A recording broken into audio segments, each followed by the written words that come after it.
Sudah pada subscribe channel Uci Artia belum? Kalau belum, subscribe dulu ya. Aku doakan semoga tahun ini lolos CPNS.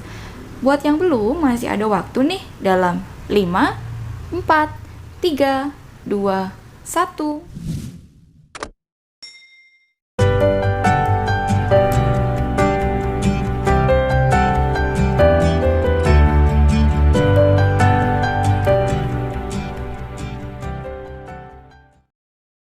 Assalamualaikum warahmatullahi wabarakatuh. Selamat datang di Uci Artia Channel.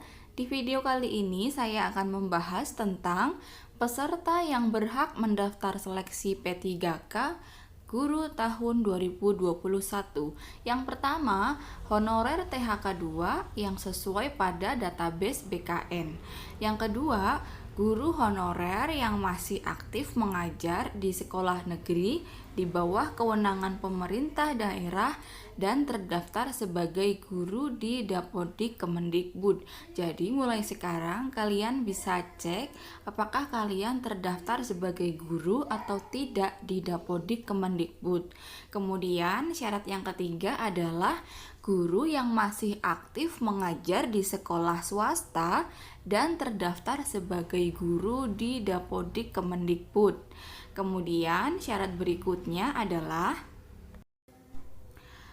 lulusan pendidikan profesi guru yang belum menjadi guru dan terdaftar di database lulusan pendidikan profesi guru Kemendikbud. Nah, ini dipahami, jadi buat kalian lulusan pendidikan profesi guru atau PPG yang belum menjadi guru, jadi boleh mendaftar P3K.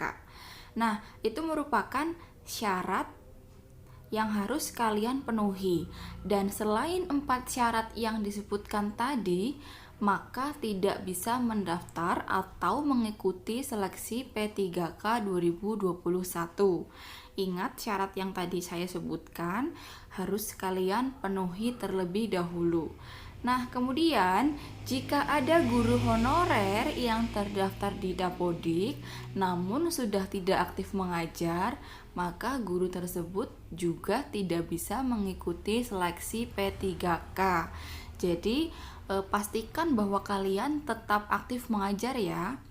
Nah, karena apa? Syarat utamanya adalah guru tersebut harus masih aktif mengajar dan terdata dalam Dapodik. Ingat.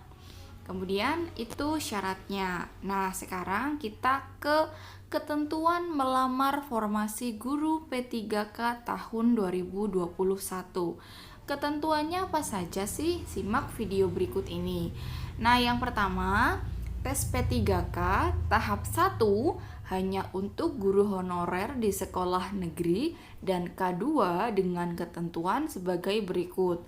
Yang pertama, jika ada formasi di sekolah Anda masing-masing, berarti Anda harus melamar di instansi atau sekolah Anda masing-masing.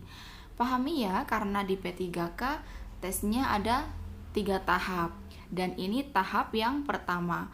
Anda sekolah di mana atau ngajar di mana, berarti Anda harus mendaftar di sekolah tempat Anda mengajar. Nah, yang kedua, jika tidak ada formasi di sekolah Anda mengajar, berarti Anda boleh melamar di sekolah lain. Contoh, Pak Andi adalah honorer di SDA, tetapi di SDA tersebut tidak ada formasinya beliau. Nah, yang ada di formasi di SDB misalnya, maka Pak Andi boleh mendaftar di SDB. Itu karena di sekolahnya Pak Andi tidak ada formasinya beliau. Lanjut, yang ketiga, jika di sekolah Anda ada formasi tapi kualifikasinya tidak sesuai dengan jurusan atau ijazah kalian. Contoh, guru SD tapi ijazahnya tidak linier, misalnya bahasa Inggris atau lainnya, maka guru tersebut harus mendaftar di formasi yang sesuai kualifikasi pendidikannya. Contoh, Pak Andi merupakan honorer di SDA, tetapi memiliki ijazah IPA, maka Pak Andi tidak boleh mendaftar di SDA. tetapi beliau harus ikut formasi yang membuka formasi ijazah IPA. Jadi ijazahnya harus linier, harus disesuaikan dengan kualifikasi pada formasi tersebut. Tidak bisa sembarangan. Nah, mulai dari sekarang cek ijazah kalian, apakah linier atau tidak. Yang keempat, misalnya ada 3 guru honorer di SDA. Di SDA formasinya hanya ada 1, maka 3 guru ini harus mendaftar di SDA tersebut. Mereka tidak bisa mendaftar di SD lain. Dan 1 peserta akan mengisi kekosongan formasi tersebut, sementara 2 yang tidak lolos masih bisa ikut tes tahap 2 dan 3. Begitu ya. Misalnya ada 3 guru honorer di SDA, maka semuanya harus mendaftar di SD itu. Dan yang diterima kan hanya 1, yang 2 boleh ikut nanti di tahap kedua dan ketiga. Yang kelima, tes tahap 1 dan 2 tidak boleh lintas kabupaten.